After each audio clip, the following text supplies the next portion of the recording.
Magandang araw din po, Binibining Olivar. Bago tayo formal na tumako sa ating paksang tatalakayin, magkakaroon muna kayo ng maikling aktibidad na pinamagatan kong 4 fix 1 word. Ang panuto sa aktibidad na ito ay mahati kayo sa 3 grupo at bawat grupo ay bubuoy ng salitang lalarawan sa 4 na larawan. Ang unang grupong matatapos ay siyang panalo.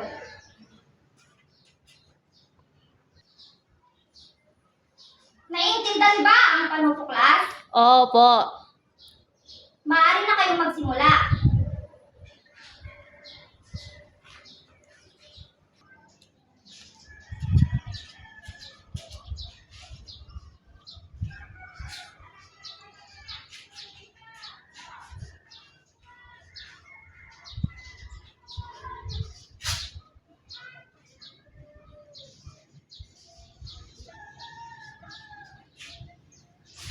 May nanalo na sa aktibidad na ito ang unang grupo.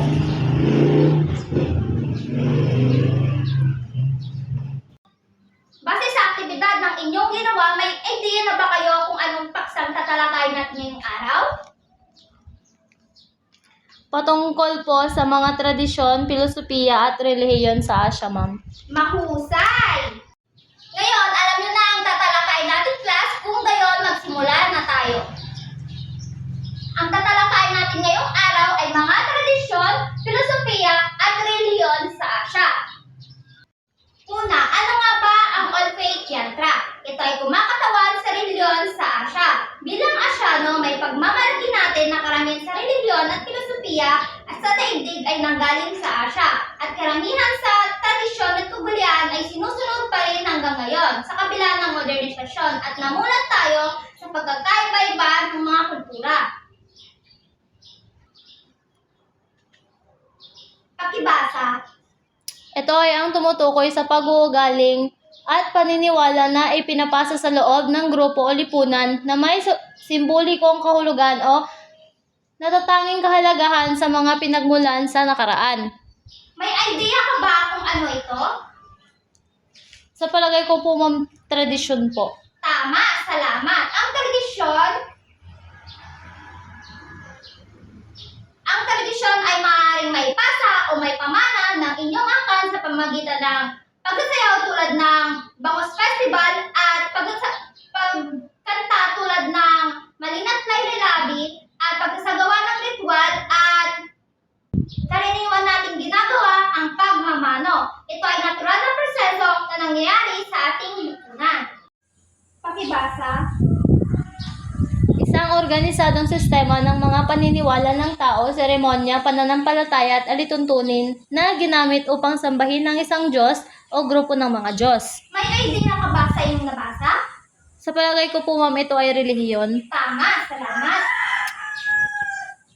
Ang relihiyon, ito ay paniniwala ng bawat tao. Ito ay tumutukoy kung Katoliko, Iglesia ni Cristo o Islam ang paniniwala ng bawat tao. Ang relihiyon ay nagmula sa salitang Latin na religare na nangangahulugan, pagbubuklod at pagbabalik loob.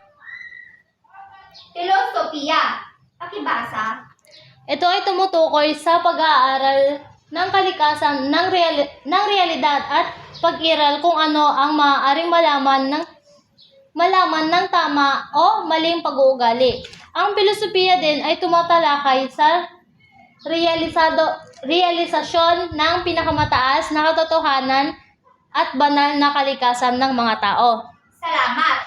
Ang filosofiya ay tinutukoy nito kung paano natin malalaman ang tama at mali at ito din ang nagsisilbing gabay sa pamamalakad at pamumuhay natin. Dumako naman tayo sa mga reliyon sa kanlurang Asya. Judaism. Itinatag ang Judaism sa Israel bandang 1350 BCE. Tinawag na mga Jew o Israelite o Hudyo ang tagasunod nito ay tinuturing na pinakamatandang monotheistikong reliyon sa daigdig. Ang Judaism ay pinakaunang reliyon na sumamba sa iisang Diyos. May idea ba kayo kung sino itinuturing nilang Diyos sa Judaism? Sa palagay ko po, ma'am, si Yahweh. Tama! Si Yahweh ay Diyos ng mga Hudyo. Ayon sa kanilang pananaw, lahat ng bagay, pati na rin ang mga tao. At siya rin ay nakasahad sa Torah. Ang Torah ay pinakamahalagang kasulatan sa Judaism. Pakibasa. Kristyanismo nagsimula noong unang siglo CE. Umusbong ang Kristyanismo mula sa Judaism sa Palestine sa panahon ng pananakop ng Imperyong Roman sa kanlurang Asya. Nakatuon ito sa buhay, mga aral, kamatayan at muling pagkabuhay ni Hesukristo. Ang kinilalang Diyos at Mesaya o taga-pagligtas ng mga Kristyanismo. Tuwing mahal na araw ay ginugunita ng mga Katoliko ang mga paghihirap at kamatayan ni Jesus. Ang simbolo ng Kristyanismo ay ang krus dahil sa paniniwalang pinako at namatay si Kristo sa krus upang tubusin ang kasalanan ng sanlibutan.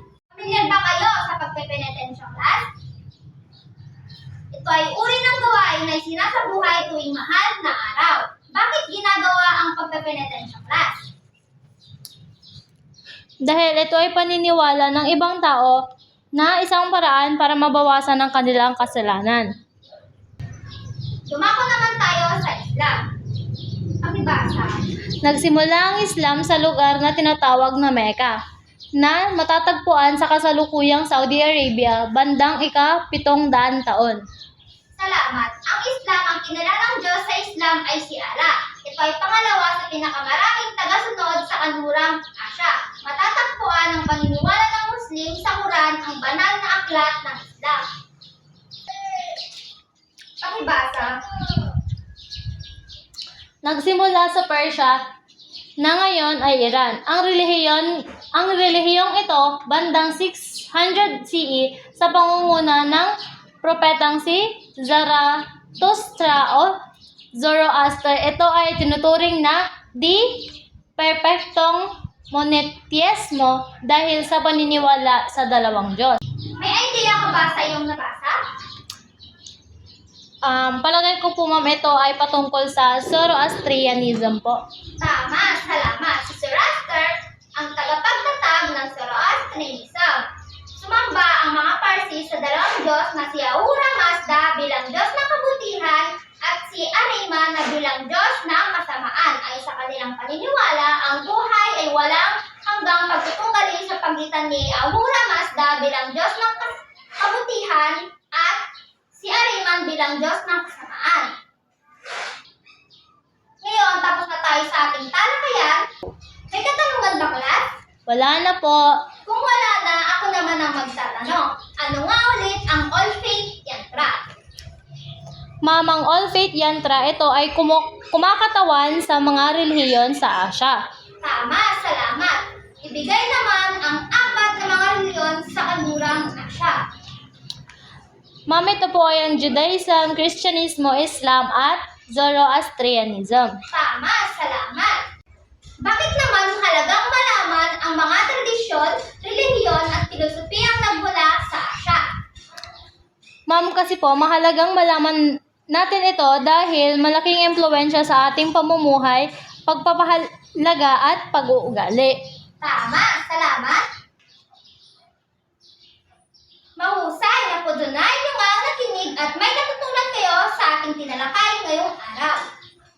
Ngayon, tapos na tayo sa ating talakayan, maglabas ng papel dahil kayo ay magkakaroon ng maikling pagsusulit. Para sa ating panutok, babae o lalaki. Isulat ang babae kapag ang pangungusap ay tama at isulat ang lalaki pag pangungusap ay mali. Maaari na kayong magsimula. May 10 minuto lang kayo para magsagot.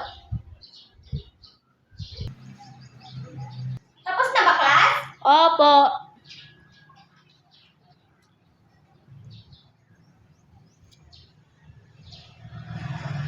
Ngayon, tapos na ang 10 minuto, maaari bang makipasa ang iyong papel mula likod pa harap?